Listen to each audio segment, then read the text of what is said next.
Assalamualaikum warahmatullahi wabarakatuh.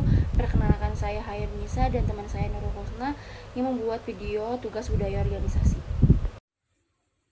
Hubungan antara pekerja, serikat pekerja, dan manajemen dalam lingkup hubungan bernegosiasi sangat diperlukan untuk mencegah konflik dalam dunia kerja. Konflik yang tidak segera diatasi dapat menyebabkan kasus perselisihan hubungan industrial akibat tidak harmonisnya hubungan antara masing-masing pihak tersebut.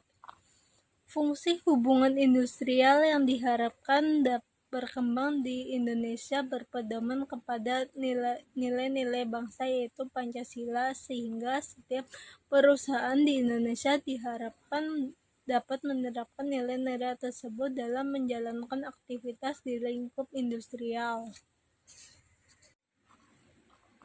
Tujuan serikat pekerja yang pertama, sebagai pihak dalam pembuatan perjanjian kerja bersama dan penyelesaian perselisihan industrial. Yang kedua, sebagai wakil pekerja atau buruh dalam lembaga kerjasama di bidang ketenagakerjaan sesuai dengan tingkatannya. Yang ketiga, sebagai sarana menciptakan hubungan industrial yang harmonis, dinamis, dan berkeadilan sesuai dengan peraturan perundang-undangan yang berlaku. Yang keempat, sebagai perencana, pelaksanaan, dan penanggung jawab pemogokan pekerja sesuai dengan peraturan perundang-undangan. Yang kelima, sebagai wakil pekerja atau buruh dalam memperjuangkan kepemilikan saham di perusahaan. Manfaat serikat pekerja yaitu: yang pertama, serikat pekerja sebagai sarana komunikasi efektif dan aspiratif dapat memberikan kontribusi untuk berkepentingan pekerja dan perusahaan dalam proses produksi.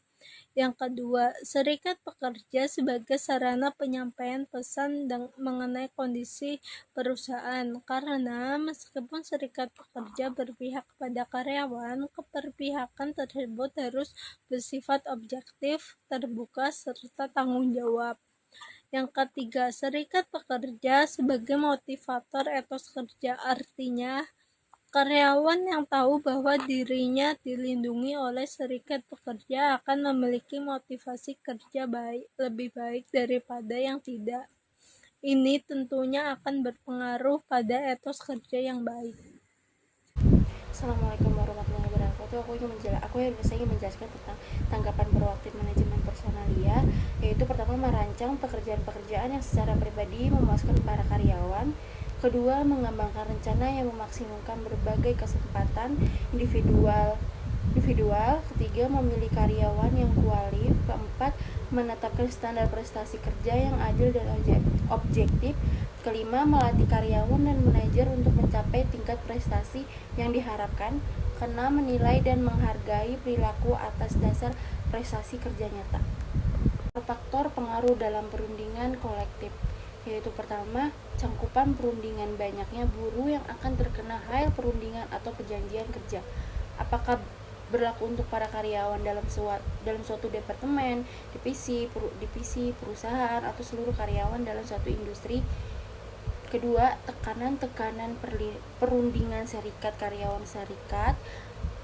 karyawan mempunyai beberapa strategi dan taktik tertentu yang digunakan untuk memaksakan kelonggaran yang lebih dari perusahaan. Ada 3 tipe tekanan yang kadang digunakan: pemogokan, yaitu strike atau piketing, atau mencegah atau menghalangi karyawan-karyawan yang ini masuk kerja sewaktu diadakan pemogokan, dan boykot.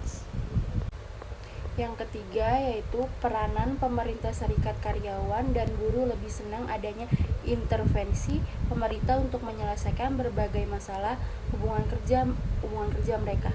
Intervensi ini dalam bentuk perundang-undangan dan peraturan di bidang perburuan. Dan keempat itu kesediaan perusahaan untuk berunding secara terbuka dengan serikat karyawan ditentukan oleh kemampuan atau kekuatan perusahaan, filsafat kepemimpinan, gaya manajemen, dan kemungkinan penggunaan alat-alat pemaksa, misalnya pemecatan, skorsing, demosi, dan lain sebagainya.